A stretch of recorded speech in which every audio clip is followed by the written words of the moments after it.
દર્શક મિત્રો, સતંજ ગુજરાતીમાં આપનું સ્વાગત છે।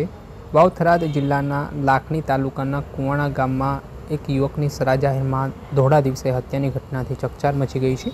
આ બનાવની વાત કરીએ તો થોડાક સમય પહેલાં જે મૃતક છે શામળ માજી રાણા, તેના દ્વારા એક વ્યક્તિની હત્યા કરી હતી અને હત્યાના કેસમાં તે જેલમાં હતો। જેલમાંથી છૂટ્યા બાદ જે મૃતક યુવક હતા તેના પરિવારજનો, તેના ભાઈઓ દ્વારા આરોપી જે હતો શામળ, તેને મારી નાખવા માટેનો પ્લાન ઘડ્યો હતો ને કોર્ટમાંથી છૂટ્યા બાદ તે કોઈ કામ અર્થે સાંજે જઈ રહ્યો હતો તે દરમિયાન તેને આંતરીને તેના પર જીવલેણ હુમલો કરવામાં આવ્યો, ધારિયા વડે તેમજ ફાયરિંગ પણ કરવામાં આવ્યું। આ સમગ્ર ઘટનાના ઘેરા પ્રત્યાઘાત પડ્યા હતા અને કાયદો અને વ્યવસ્થાની સ્થિતિ કથળી હતી।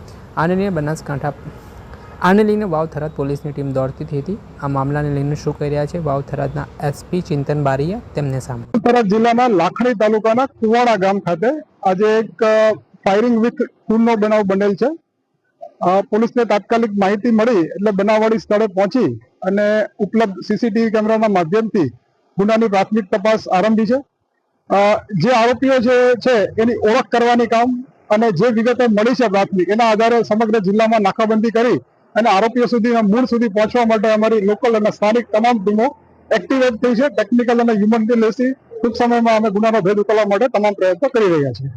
કેટલું ફાયરિંગ થયું, કેટલા રાઉન્ડ ફાયરિંગ, એ તપાસનો વિષય છે। હાલ જે મરણ જનાર છે એની ઓળખ થઈ ગઈ છે, શામળભાઈ ફોટાભાઈ ભીલ કરીને છે, એની ઓળખ થઈ ગઈ છે અને સામે તપાસ કરી રહી છે। સર કારણે હત્યા થઈ એ આપને વિગતે જે તપાસમાં બહાર આવશે આપને વિગતે જણાવશે। સાંભળ્યા હતા વાવ થરાદના એસપી, તેમણે આમાં ઘટનાને લઈને માહિતી આપી છે ને આમાં જે ધોળા દિવસે સરા જાહેરમાં હત્યાના બનાવથી સમગ્ર વિસ્તારમાં ફફડાટ ફેલાયો છે। આ મામલાને લઈને પોલીસે વધુ તપાસ હાથ ધરી છે અને આરોપીઓને ઝડપી પાડવા માટેની કાર્યવાહી તેજ કરી છે। દર્શક મિત્રો, આવા જ ક્રાઇમ સ્ટોરી જોવા માટે સતરંજ ગુજરાતી જોતા રહો, લાઇક કરો, શેર કરો।